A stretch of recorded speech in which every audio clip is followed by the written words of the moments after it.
Well, hey, everybody, and welcome to another episode of Keys to the Shop, where we give you insights, inspiration, and the tools you need to grow as a coffee service professional. My name is Chris DiFirio. I am your host for the show. And as always, I'm excited to have you here. If you are new to the show or have been with the show for a while, thank you for tuning in, and do subscribe. Subscribe on YouTube, subscribe on your podcast player. Share these episodes far and wide. It really helps the show greatly. And if you've really been helped by the show with the content, then do me a favor and give us a 5-star rating or review either on Apple Podcasts or Spotify. That helps as well. Thank you so much. Now, a couple of things. One, you know that you can always reach out to me, Chris, at keystotheshop.com for one-on-one coaching and consultation for your cafe team. We do leadership workshops.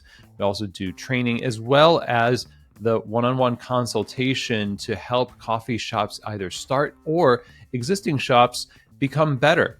With cafe assessments and remote coaching, I've been able to help lots and lots of coffee shops over the many years we've been doing this. Maybe this is something that makes sense for you. If you're interested, if it sounds like something you'd be curious to learn more about, reach out, Chris at keystotheshop.com. We'll just have a conversation and chat about what's going on, how I can help, and whether it makes sense to work together or not. Now, also, you have about a week and a half or so, give or take, to sign up and apply for key holder coaching groups, these mastermind groups of coffee shop owners that gather together for each other's edification, insights, help problem solve, and just support and make each other successful. We've been running these for 3 seasons now. The 3rd season has really just ended this week. And now the 4th season is going to be happening starting in the beginning of April. So if you want to sign up for this, if you want to apply to be considered for membership, go to the show notes. You'll see a link right there in big, bold letters. Or again, just reach out, Chris at keystotheshop.com. If you're a coffee shop owner, we want you to have had at least a couple of years of experience of running your cafe. That's really the only requirement that we have. Besides that, let's have a conversation. So anyway, hope to talk to you soon. Now, today's episode is brought to you by a couple of great sponsors. We have Arto Brick. You find them at Arto Brick on Instagram.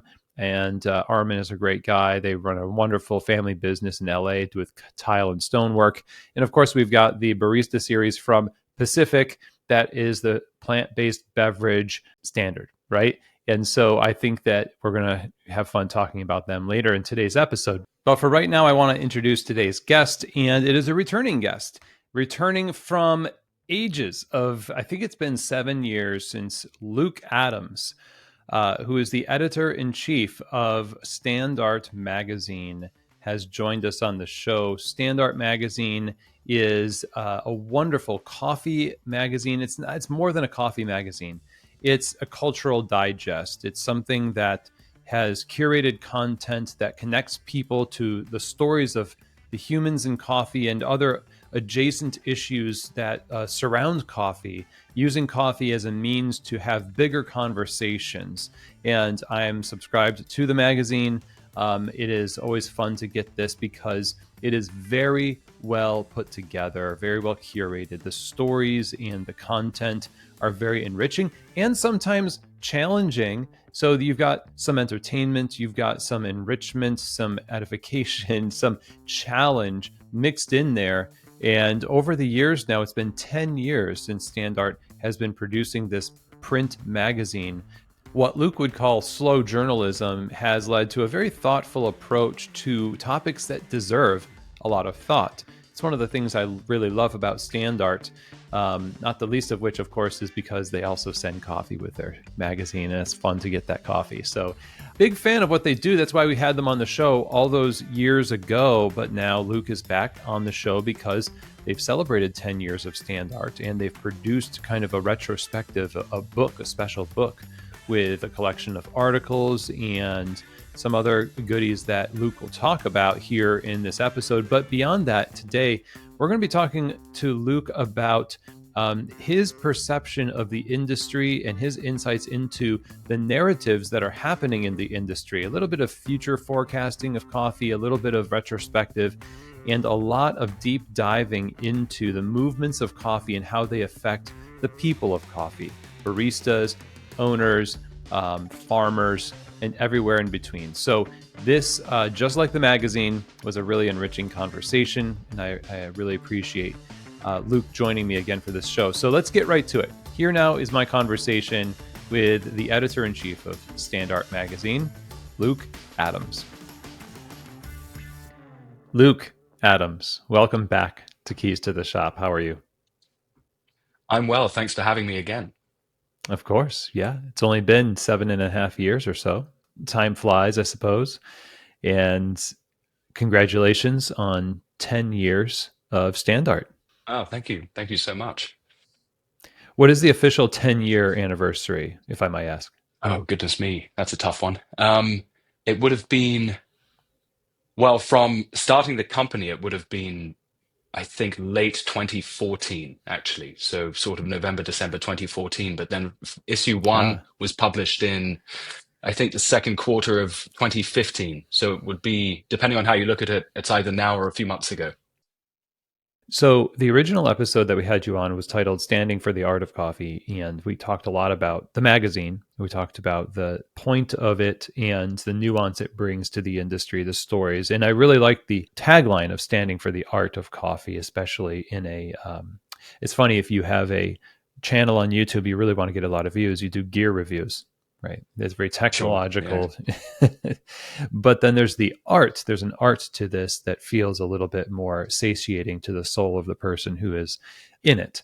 And it's always struck me that that's a consistent theme of your magazine and the things that you select to put in there. And so today I was wanting to kind of follow up because I know you're putting out a book of some kind with the 10 years being the focus. What's going to be in that? What would we expect from that? The idea behind the book was initially we thought of publishing a sort of hardback volume of a selected number of articles that we published over the first 10 years. But then that felt maybe just a little bit lazy. And we wanted to introduce an additional concept to the book to make it sort of fresh and worthwhile. And the concept that we arrived at was a lengthy photo essay that we sent a photographer around to various cities in Europe, and we asked her to select the best seat in the cafe at a number of cafes in each city. And Mm-hmm. the idea was to try to express one of the overarching themes that has steered our editorial content over the first 10 years, which is really using coffee as an approach to get to something else beyond coffee. So coffee really treated as a means rather than an end in itself. And by going into a coffee shop, selecting that seat with maybe the best view of the square outside or the best view of the queue, to enable the photographer to people watch a little bit. We tried to get that idea of coffee being a starting point from which you can see other things that might be of interest. And then we tried to capture that photographically in a combination of I think we used 35 mil film, as well as Super 8, and then took the stills from the Super 8 video to try to give it a bit of a nostalgic vibe. Nostalgia was another element, naturally, because we were looking back on the first 10 years. And then there's a third section of the book. Sorry, that's the first section. The second section is a selection of articles from over the course of the first 10 years of Standard and their authors giving some fresh commentary, looking back on that article that they might have submitted to us 10, 9, 6 years ago, and offering some reflections on whether or not they've changed their mind, whether or not they would have written the text in the same way or not. So it's a kind of an omnibus, I guess, a shortened, truncated omnibus, but with something new added. In this case, the reflections of the authors of the original pieces. And then a third section is a collage of illustrations that we've published over the years in Standart. So it really is reflective of the fact that we do try to steer editorials away from coffee as an end, as I say, and that's probably why we've tended to focus on the stories of the people more so than gear reviews or anything too technical or newsy. One of the reasons is there are there are people out there on YouTube doing gear reviews that are doing it incredibly well, and I don't think we want to even try to compete with them on that front. And the other reason is in a print only magazine such as Standart is we want to try to offer something that you can't really get online. So it really is trying to put stories out there that benefit from print and that maybe slower mode of consumption as opposed to online digital consumption. You've created a bit of a world and culture with the editorial decisions that you've made over the years, and the allowances that you've given to authors to influence that. And it strikes me as a similar or a parallel to the way a coffee shop that operates with integrity to its vision, but also allows staff and customers to shape it over the years. If you're reaching the 10-year mark of a coffee shop that looks back in the same way, it inevitably would probably, if they can say that they're really proud of everything and they're feeling pretty fulfilled about it, it seems most likely that they were not treating the cafe as the end in itself in a way, or so Sure. the point is not just to have a business. I'm just happy to have a business, a coffee shop, or for you it's a magazine, whatever it takes to get eyeballs, to produce Yeah, yeah. content. So as much as it's not coffee as an end of itself, it's not a coffee shop as an end of its in itself, or a magazine for that matter. And so how do you in that course of time think that you have managed to stay on pretty steady course with integrity to that original vision amidst all of the pressure to be successful within that niche of we're a magazine, or for a coffee shop we just have to survive, and rather make it more of an artistic pursuit to a larger end. Well, I think there are similarities with how we try to put together the magazine and a coffee shop, for instance, because those coffee shops that to say the most successful coffee shops, I'm not sure because it depends how you want to measure success. But the coffee shops that I want to spend most time in are those that seem to be sort of community hub and offer somewhere that people can come and connect over a cup of coffee. And I think because we've focused on coffee as something that can connect us to other people rather than be the only thing we write about, it's sort of a bridge between might be a producer in Guatemala and a reader in San Francisco or something. There's a commonality there, which is coffee, but ideally we want to tell a story that is going to be different and new and novel to the reader. Hmm. And maybe in trying to, I don't want to come off as sort of sounding too arrogant about it, but perhaps Standout success has a little to do with the fact that we focused on the coffee as a bridge as opposed to coffee as a subject, if that makes sense. Trying to Yeah. connect people through that common interest and then tell stories that are perhaps not even related to coffee. Maybe coffee is usually more of a motif than an overarching theme in a lot of the articles and interviews that we tend to publish. There's a bit of challenge here where in coffee shop, not to beat this dead horse I guess with the analogy here, but we like to educate customers sometimes on coffee, or we get them in with the special and they stay for the culture and that kind of thing. Sure, sure. But challenging readers is something that you do in a lot of the ways that you select themes and content. What's the line between or at least how do you find yourself balancing giving somebody something to that enriches them, but then something that makes them uncomfortable as well, but in a way that a physical therapist might make you feel uncomfortable, but it's for your own good.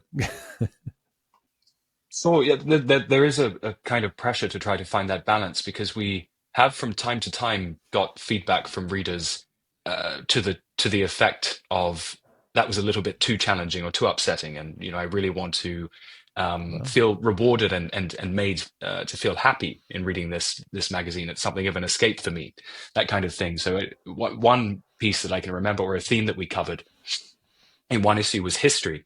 And I think the long form piece for that issue was looking at decolonialism, and the sort of colonial scars that coffee still suffers from. And we got feedback, not saying that the article was bad. I mean, I think it actually won an award that year, a Sprudgie or something. That particular article, that it was divisive. So I think when you take a sort of risk like that and try to put a really challenging piece out, maybe you try to balance it out in an issue to make sure that there's some sort of lighter pieces to not for the reading experience overall to be too heavy, I guess. So that's Mhm. one way to get a challenging piece into an issue, is try to surround it by pieces that are not going to maintain that mood necessarily. I think they might have more impact that way. And we try not to be too newsy, because we're quite sort of slow journalism ish Mhm. in our approach. And again, there are a lot of coffee blogs out there and newsletters that tend to do the sort of newsy element of coffee very well, and that's not sort of what we go in for. So. And the other side of it, I think, is to make sure always, even if you're introducing a subject that might be challenging or difficult to read, you try to give the reader a reward for their sense of curiosity. So you want to give them a sense of discovery in anything that you're publishing, or that's what I try to do anyway.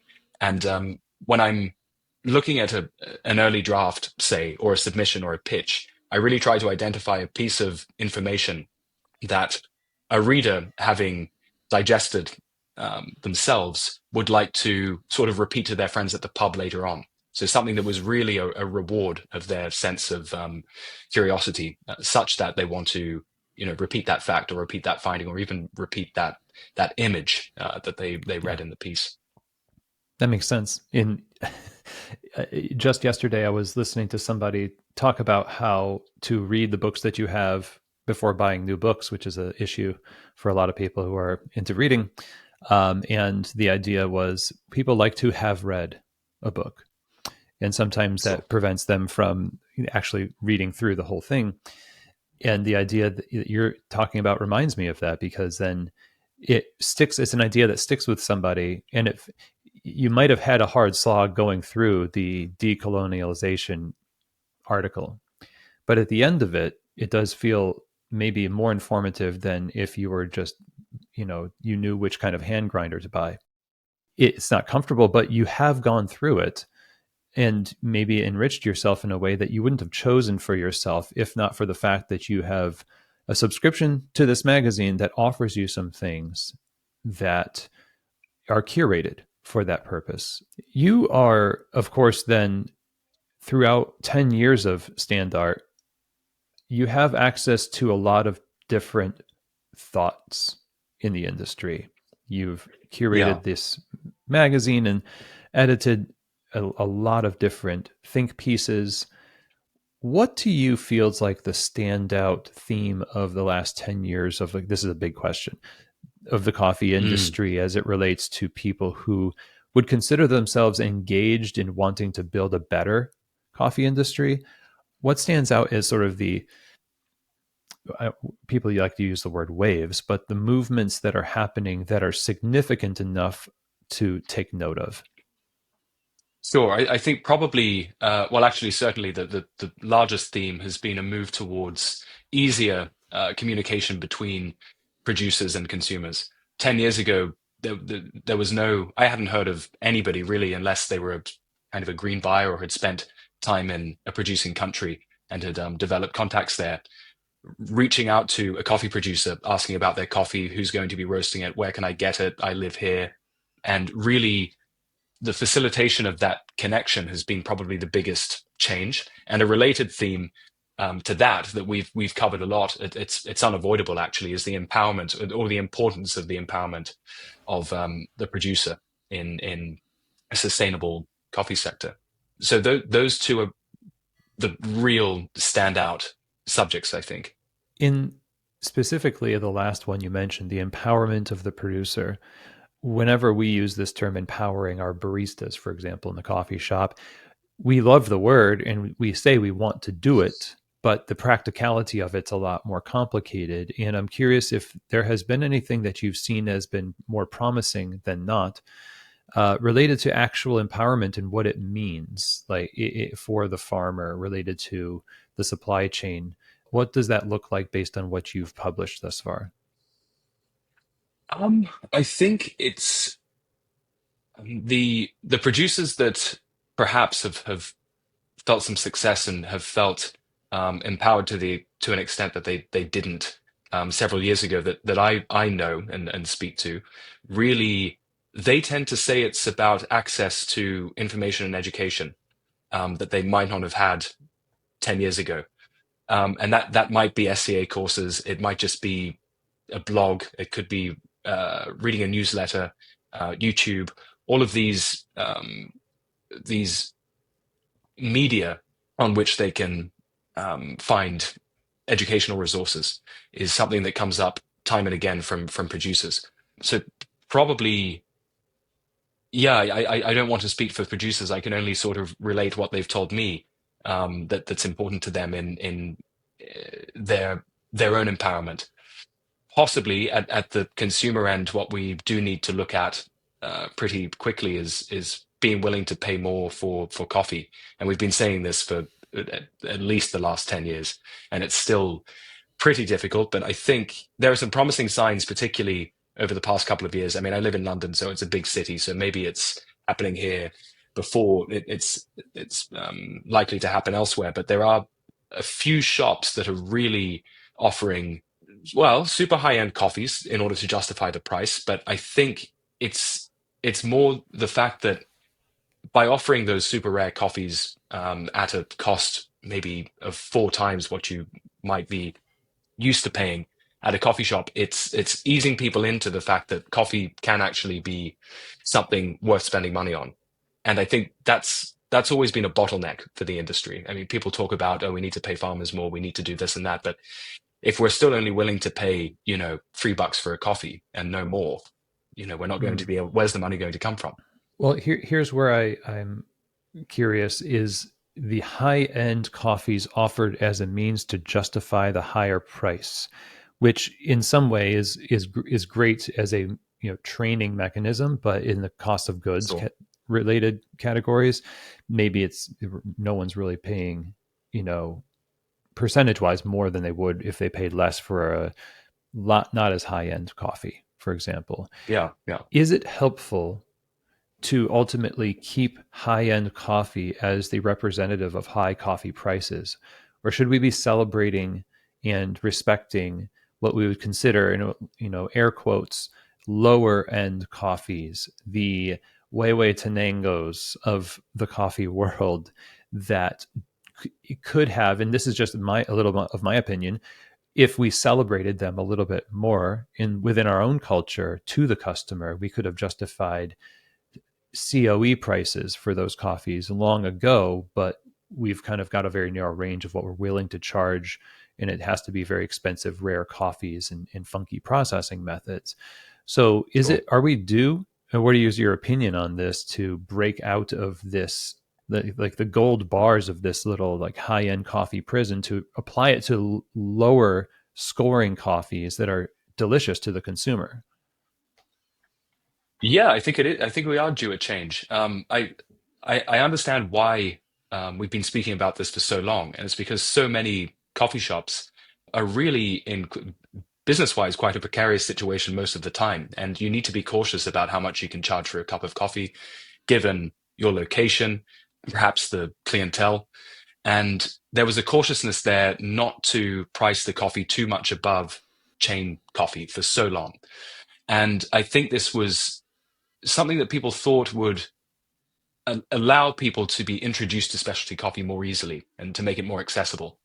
And there's an argument that maybe we needed a period of that in order to kind of get people to appreciate better coffee. But I think that's has to be well and truly over with now. And one of the encouraging signs I'm seeing is that some of the more successful specialty coffee kind of micro chains, or in some cases, big chains, they've got to the point where they're no longer in a precarious situation with regards to whether they're going to go bankrupt or whether they can afford the rent on the unit that they're in. And so they can afford to be a little less cautious. And this is at the moment where I'm seeing some of those higher prices being offered. And the baristas that I speak to working at those chains are saying that people are sort of ready and willing to maybe experiment in paying a little bit more for coffee.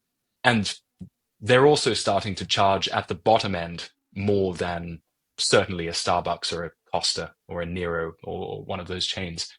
So that's encouraging. And maybe that means that the smaller independent specialty coffee shops might now not have to take that risk if those bigger specialty chains have kind of taken it for them or have been able to take it where they couldn't. I'm not sure if that's going to be the case, but that's maybe an optimistic way of looking at some of the signs that I'm seeing that people are willing to pay a bit more. I like optimism. I feel it's helpful. You Well, have, these days we could do with a healthy dose of optimism, sure. yeah, of course. And it's just as a side note, I feel like optimism gets a bad rap sometimes because people imagine that it is devoid of recognition of issues. But I think it's born from the acceptance of issues, and it's a next step towards solutions, which we need a lot of. Because in speaking of content, there is quite a lot of content that is critique, and it's necessary critique, but to produce momentum forward towards solutions where we introduce higher prices for coffee and it's sustainable, where we accept the colonial history of coffee and then create with more consciousness something that's a better alternative.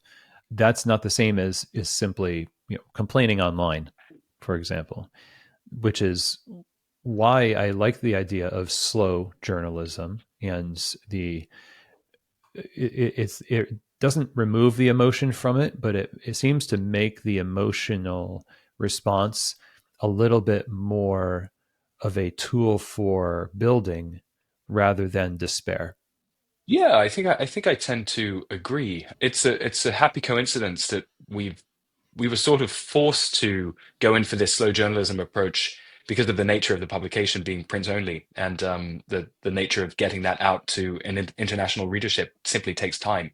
So we've always had to be very mindful of the fact that if we publish something that's too of the moment, we know that the reader's only going to be reading that in maybe two or three or even 4 months.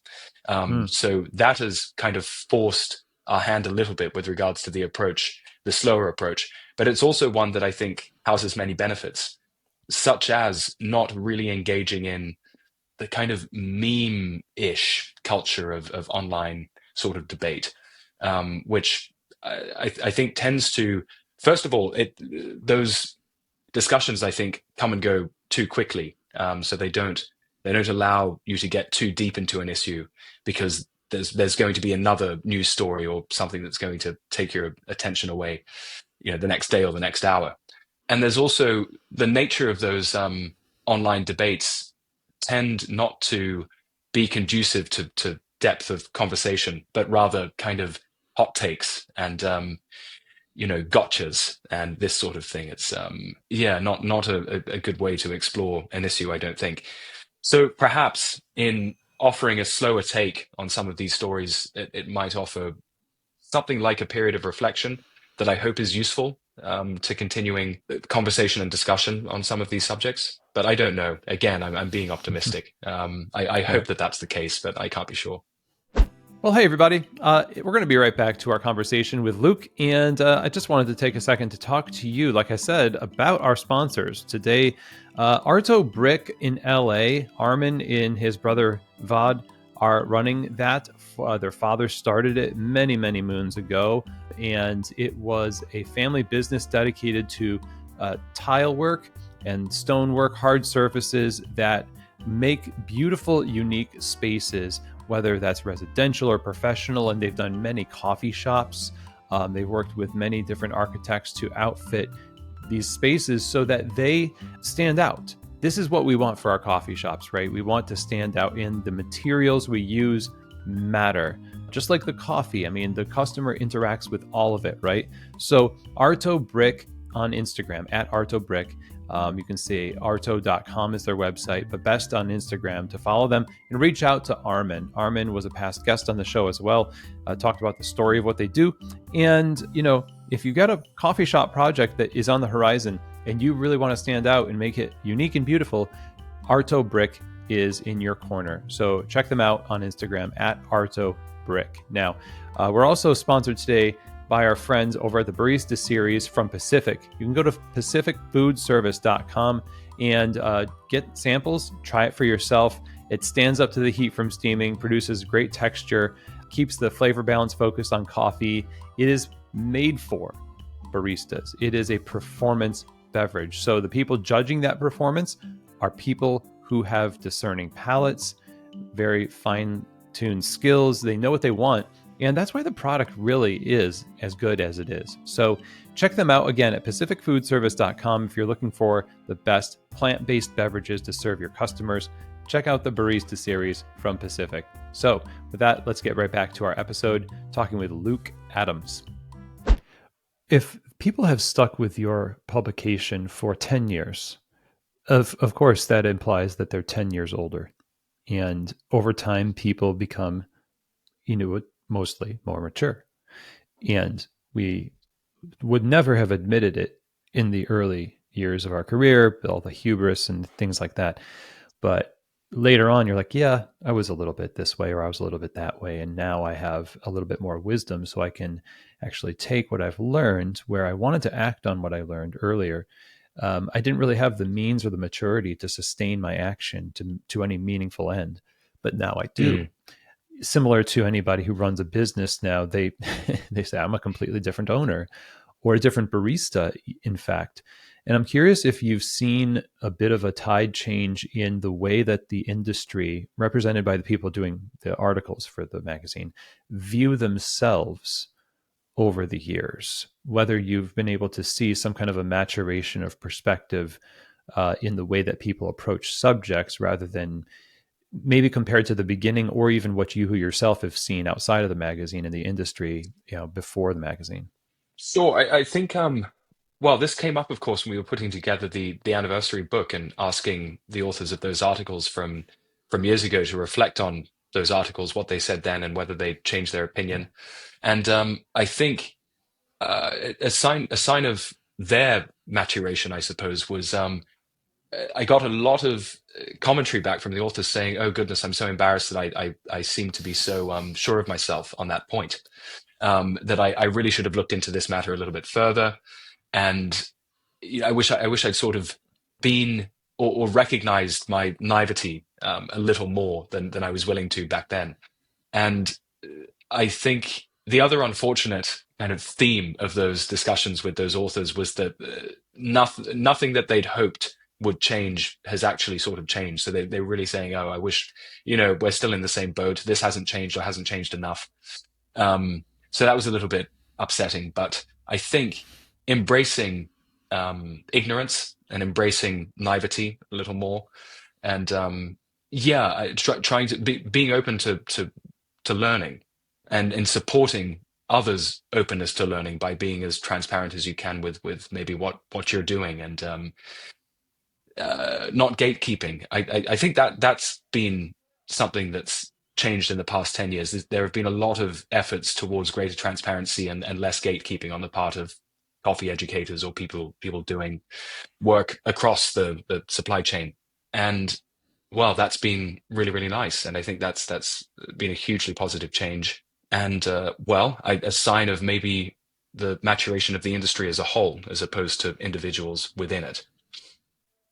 From the perspective of baristas Mm. that write articles and give their perspective on the industry, I'm curious what you see happening with coffee shops.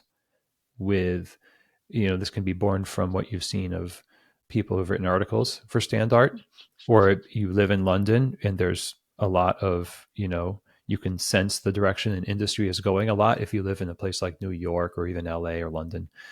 So we talked about the farmers, but then the representatives of the coffee to the public have a very big part to play in this.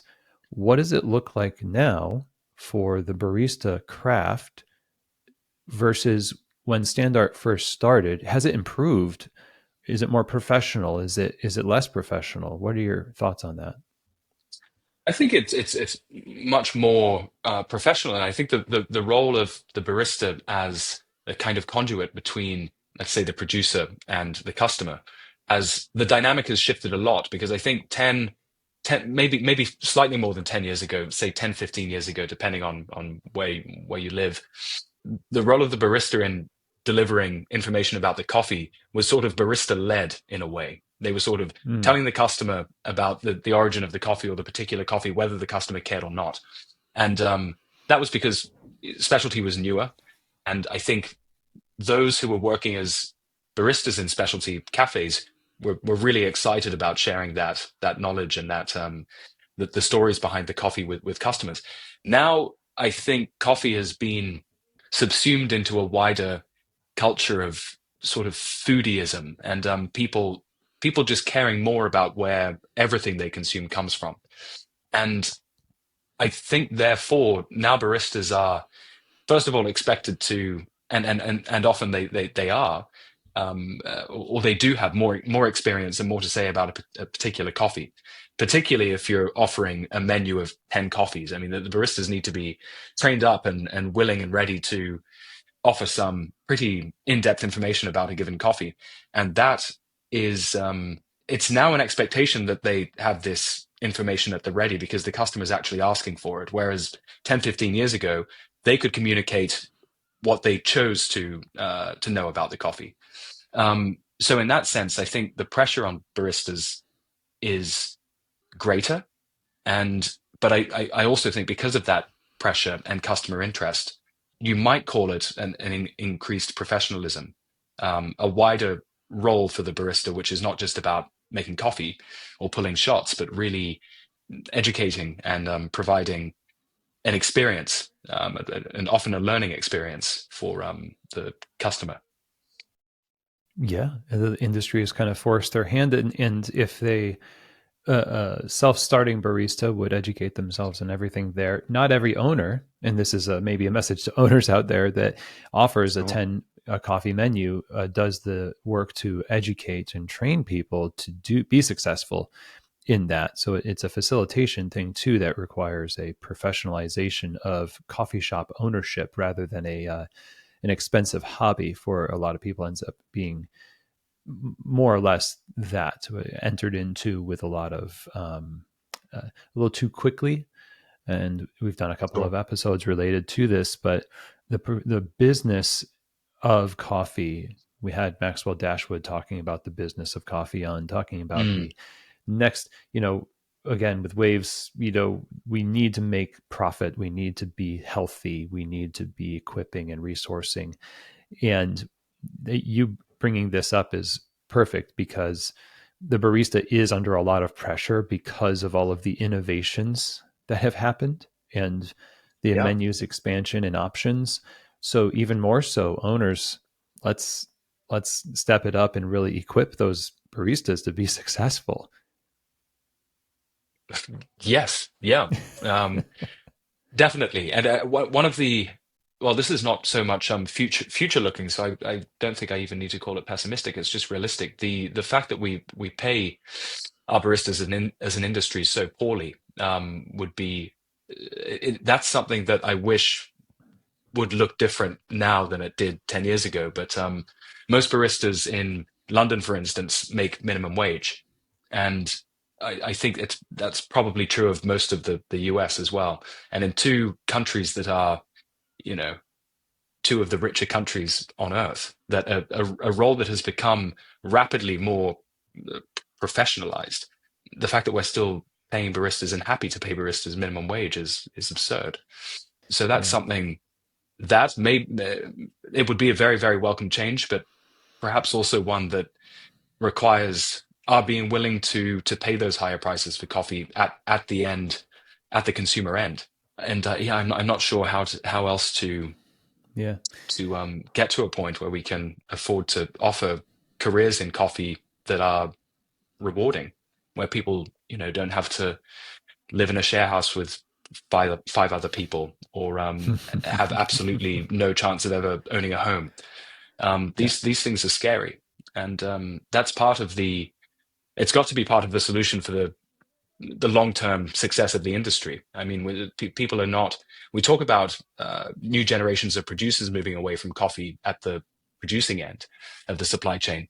I think we're risking that taking place at the barista end of the supply chain too, if we can't find a way to make coffee jobs on the whole more rewarding, and that's pretty scary.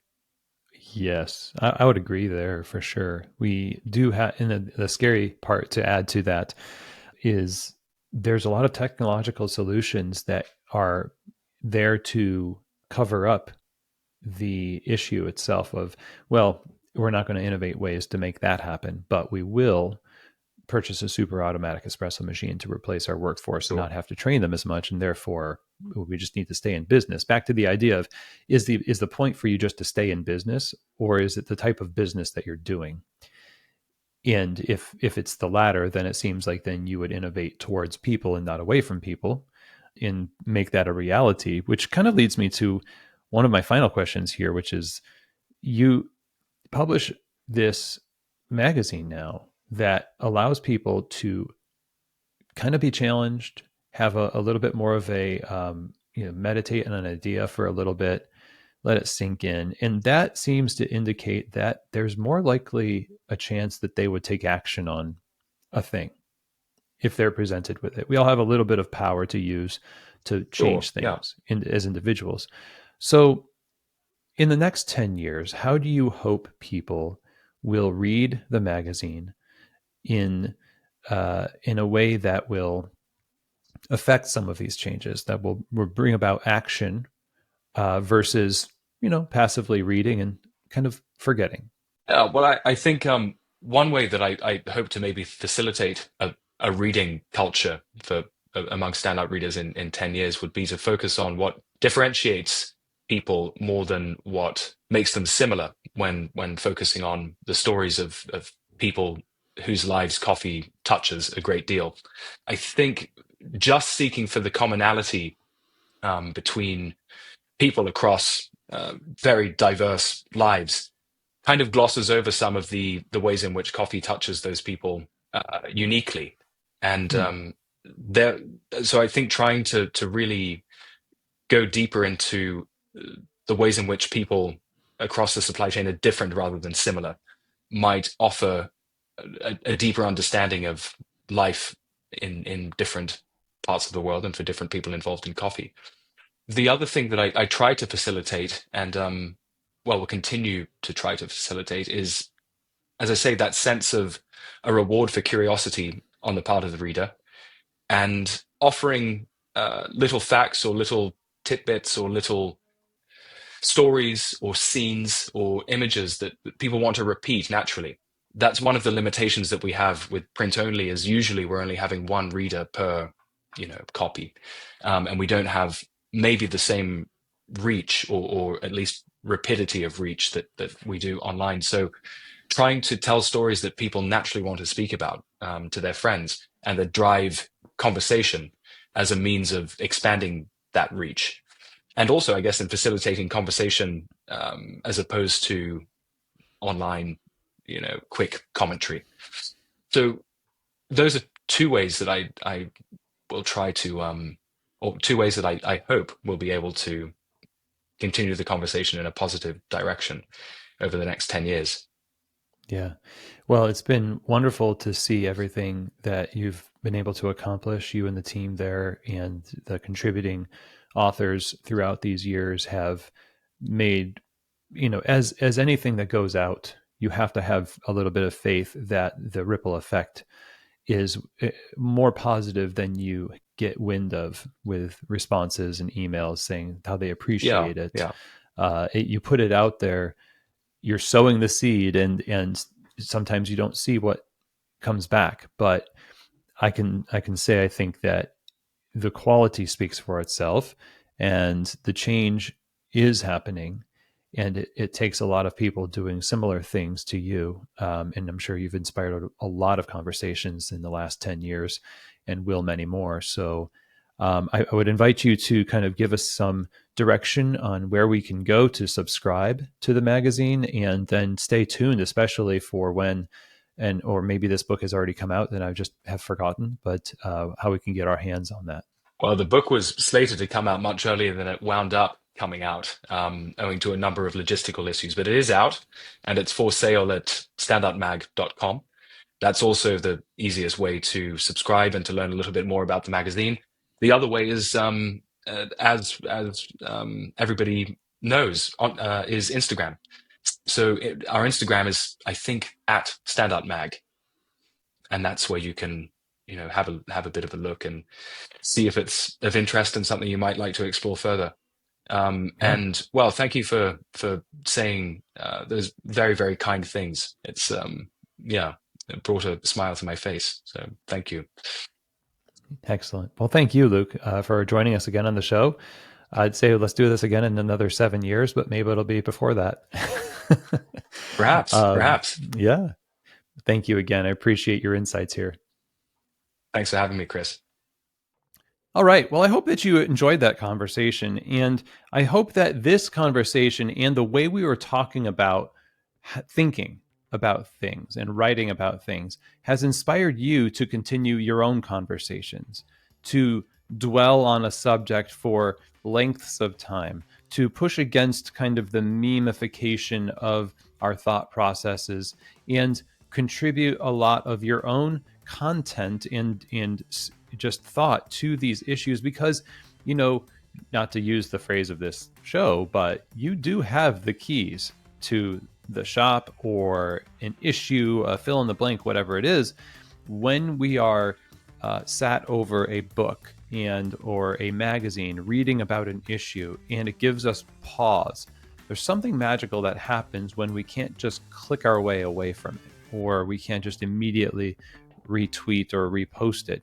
It forces us to reckon with the information, which is a great way to listening to voices. We have a couple of times past guest on the show, Oscar Trimbley, who wrote books on deep listening, slow journalism, contemplation, and taking wise and intentional next steps with information that confronts us, challenges us, encourages us, all of it. It doesn't have to just be bad information or challenging information that we feel compelled to act on. We can still be compelled to act on things that make us feel good, and we can pass that good feeling on. This is why I love what Standart does, and they really are standing up for the art of coffee. And so thank you, Luke Adams, for joining us on the show, and check them out, standartmag.com. You can pick up the book as well there at standartmag.com. And as always, if you have any questions or feedback from me, you can email chris@keystotheshop.com. If you're interested in coaching and consulting, let's talk. If you want to be considered for membership for the Keyholder coaching groups coming up very quickly here, go ahead and email chris@keystotheshop.com. And with that, I say thank you. Don't forget to subscribe and all that jazz. I really hope that this was edifying, encouraging, and as always, I hope that it truly has given you keys to the shop.